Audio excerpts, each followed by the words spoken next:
And thank you Madhuri గారు, big బాస్కి వెళ్ళొచ్చిన తర్వాతకి ముందుకి ఏమైనా డిఫరెన్స్ ఉందా మీకు? Is there any change? Difference అంటే పబ్లిక్లోకి వెళ్తుంటే పీపుల్ బాగా రిసీవ్ చేసుకుంటున్నారు అనమాట. వాట్ ఈస్ మాధురి అని తెలుసుకున్నారు, నాలో పాజిటివ్ యాంగిల్ తెలుసుకున్నారు, నాలో నిజాయితీ తెలుసుకున్నారు, చాలా బాగా ఆదరిస్తున్నారు. సార్తో పాటు నియోజకవర్గంలో తిరుగుతుంటే అసలు ప్రతి ఇంట్లో కూడా చాలా బాగా రిసీవ్ చేసుకుంటే చాలా హ్యాపీ అనిపిస్తుంది. ఓకే. అండ్ మీరు అన్నారు నియోజకవర్గంలో తిరుగుతుంటే అన్నప్పుడు నాకు అనిపించింది, అంటే ఏవైనా ప్లాన్స్ ఉన్నాయా ముందు ముందు మాధురి గారు మీరు కూడా పాలిటిక్స్లో యాక్టివ్ అవ్వడానికి సార్తో కలిసి? లేదండి, శ్రీనివాస్ గారు తను పోటీ చేయాలి, నేను సపోర్ట్ చేయాలి, అంతే తప్పితే ఇంకేమీ మాకు ప్లాన్స్ లేవు. Okay. So and further plans Srinivas గారు, కొంచెం నెక్స్ట్ మీ పొలిటికల్ స్టెప్స్ గురించి ఏమన్నా మాకు చెప్పగలుగుతారా? అంటే కొంచెం స్తబ్దుగా ఉన్నారు కదా ఈ మధ్య పొలిటికల్గా. అంటే ఇప్పుడు ఇండిపెండెంట్ లేదు గట్టిగా చేస్తున్నాం, చాలా స్ట్రాంగ్గా చేస్తున్నాం. ప్రతి 10 రోజులకు ఒకసారి 4-5 డేస్ కాన్స్టిట్యున్సీలో ఉంటాను, ఉండి ప్రజా సంబంధమైనటువంటి విషయాలన్నీ కూడా చూస్తున్నాం. మొన్న రైతుల గురించి మాట్లాడాను, ధాన్యం కొనుగోలులో ప్రభుత్వం వైఫల్యం అయింది, మంత్రి వైఫల్యం అయ్యాడని చెప్పాను. అలాగే రామ్మోహన్ నాయుడు ఏవియేషన్ మినిస్టర్గా అట్టర్ ఫ్లాప్ మా జిల్లా పరువు తీశాడని చెప్పాను, దేశం పరువు తీశాడని చెప్తున్నాను. రాష్ట్రంలో ప్రపంచంలో భారతదేశం పరువు తీసినటువంటి శ్రీకాకుళం జిల్లా వాసిగా నేను సిగ్గుపడుతున్నాను. 1800 ఫ్లైట్లు తిరగటానికి ఫ్లైట్స్ సడన్ గా ఆగిపోవటానికి కారకుడయ్యాడు. నాలెడ్జ్ లేదు, ఏవియేషన్ మీద కనీస ఆలోచన కూడా లేకుండా ఇంత దుర్మార్గమైనటువంటి దౌర్భాగ్యమైనటువంటి మంత్రిని నేను ఎప్పుడూ చూడలేదు.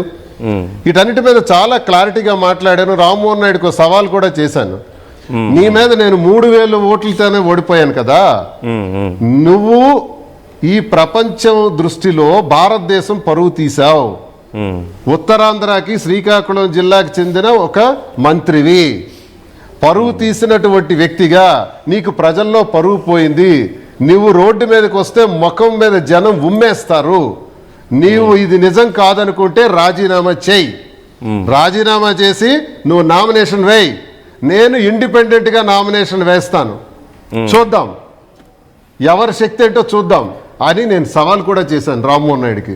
శ్రీకాకుళం జిల్లా వాసిగా అతని మీద 3000 ఓట్ల తేడాతో ఓడిపోయిన వ్యక్తిగా, ఒక ఎమ్మెల్సీగా నేను ఈ సవాల్ చేశాను, సమాధానం లేదు.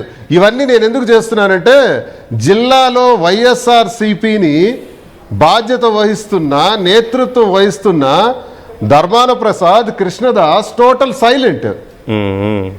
వాళ్ళకి అచ్చెన్నాయుడికి మంచి రిలేషన్స్, వాళ్ళకి రామ్మోహన్ నాయుడికి మంచి రిలేషన్స్, అందుకే కేడీ బ్రదర్స్ అంటాను, కింజరాపు ధర్మానా బ్రదర్స్. ఈ కేడీ బ్రదర్స్ సత్సంబంధాల వల్ల ఈ రోజు వరకు ఎరువుల గురించి మాట్లాడలేదు, విత్తనాలు, పురుగు మందుల గురించి, ధాన్యం కొనుగోళ్ల గురించి, ప్యాడీ ప్రొక్యూర్మెంట్ గురించి అస్సలు మాట్లాడలేదు. జగన్మోహన్ రెడ్డి గారిని 1000 అడుగులు గొయ్యి తీసి పాతేయాలి అని అచ్చెన్నాయుడు 2 సార్లు అన్నాడు, అయినా ఎవరు స్పందించట్లేదు వైసీపీ నాయకులు జిల్లాలో. అలాగే మంత్రి ఏవియేషన్ మినిస్టర్ ఇంత విధ్వంసం సృష్టిస్తే ఒక్క ఖండన కూడా ఇవ్వలేదు. దేశం మొత్తం చెదిరించుకుంటున్నారు, జిల్లా మొత్తం అసహించుకుంటున్నారు. వైసీపీ నేతృత్వం వహిస్తున్న ధర్మాన ప్రసాద్, కృష్ణదాస్ మాత్రం జేజేలు కొడుతున్నారు రామ్మోహన్ నాయుడికి. ఎందుకంటే కేడీ బ్రదర్స్, వాళ్ళు గెలవాలి, వీళ్ళు గెలవాలి, అందరూ పోవాలి. మా జిల్లాలో అగ్రస్థానంలో ఉన్న కాళింగులు రాజకీయాల్లో ఉండకూడదు, కాపులు ఉండకూడదు. కాళింగులు, కాపులు, రెడ్డీసు, యాదవాసు, మత్స్యకారులు, ఎస్సీలు, ఇలాగ ఎన్నో కులాలు, అణగారిన వర్గాలు, బలహీన వర్గాలు ఉన్నటువంటి జిల్లాలో 7-8% ఉన్నటువంటి ఆ సామాజిక వర్గం మమ్మల్ని డామినేట్ చేస్తుంది. దీనిపైనే నా ఫైట్. కేడీ బ్రదర్స్ చేస్తున్నటువంటి ఈ లుచ్చ రాజకీయాల పైన శ్రీకాకుళం జిల్లాలో గళం విప్పాను. కేడీ బ్రదర్స్ తాలూకా సంబంధాలని పంచలు చేస్తాను. రానున్న ఎన్నికల్లో నా తాలూకా సత్తా ఏంటో చూపెడతాను. నా వ్యక్తిగత జీవితాన్ని జగన్మోహన్ రెడ్డి గారి ముందు పెట్టి సస్పెండ్ చేయించినటువంటి ధర్మాన ప్రసాద్, కృష్ణదాస్ లెక్కలు తేలుస్తా.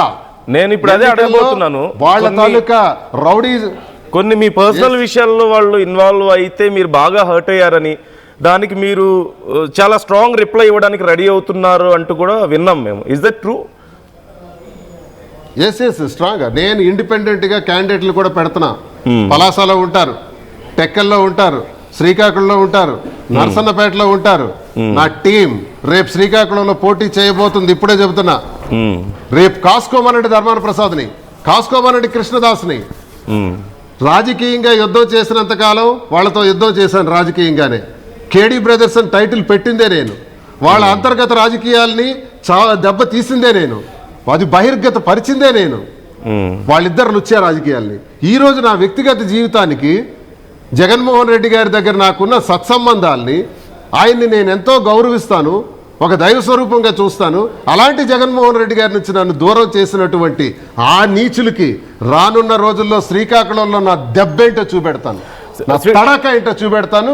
ఇది స్పష్టంగా తెలియజేస్తున్నాను. దువ్వాడ శ్రీనివాస్కి ఏమీ లేదు, దువ్వాడ శ్రీనివాస్కి ఓట్ బ్యాంక్ లేదు, దువ్వాడ శ్రీనివాస్ని అందరూ అసహించుకుంటున్నారు అని చెప్పాడు కదా ధర్మాన ప్రసాద్ కృష్ణదాస్. కాసుకో, రానున్న ఎన్నికల్లో నన్ను కాసుకోండి.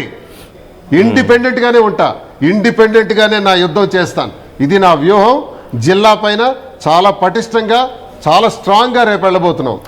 Srinivas garu, is there any chance to go back? అంటే రాజకీయాల్లో ఎప్పుడు ఏం జరుగుతుందో తెలియదు. ఒక్కోసారి బయటకు వచ్చి మళ్ళీ వెనక్కి వెళ్ళడం ఇవన్నీ మనం చూస్తుంటాం కదా. మళ్ళీ ఏదైనా వైసీపీ నుంచి అవకాశం ఉందంటారా మీకు? అసలు అవకాశం లేదా? ఫిక్స్ అయిపోయారా పూర్తిగా? ఇప్పుడు జగన్మోహన్ రెడ్డి గారి పట్ల ఎప్పుడు నాకు ప్రేమాభిమానాలు ఉంటాయి.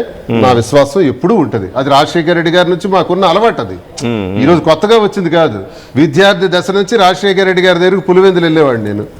నా చిన్న వయసు నుంచి ఆయనే నాకు జిల్లాకు పరిచయం చేశారు, దువ్వాడ శ్రీనివాస్ని.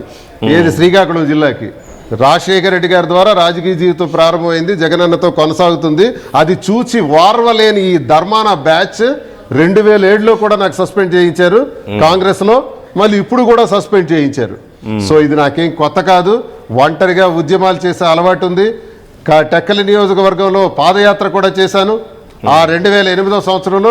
ఇప్పుడు కూడా మళ్ళీ ఉద్యమ రూపంలో కొనసాగుతుంది.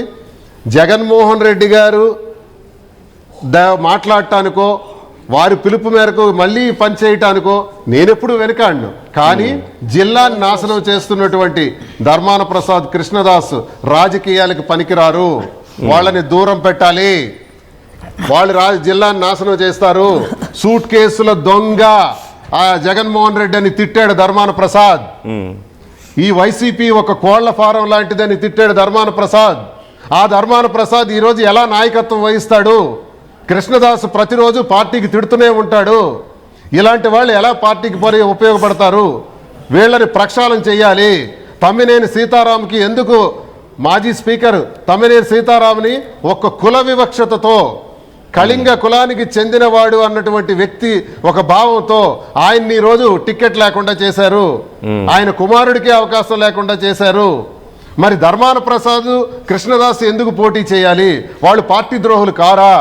సీతారాంకి 70 ఏళ్ళు అయితే ధర్మాన ప్రసాద్కి కృష్ణదాస్కి 30 సంవత్సరాల, వాళ్ళు 70 గాళ్లే. చరిత్ర సృష్టించినోడు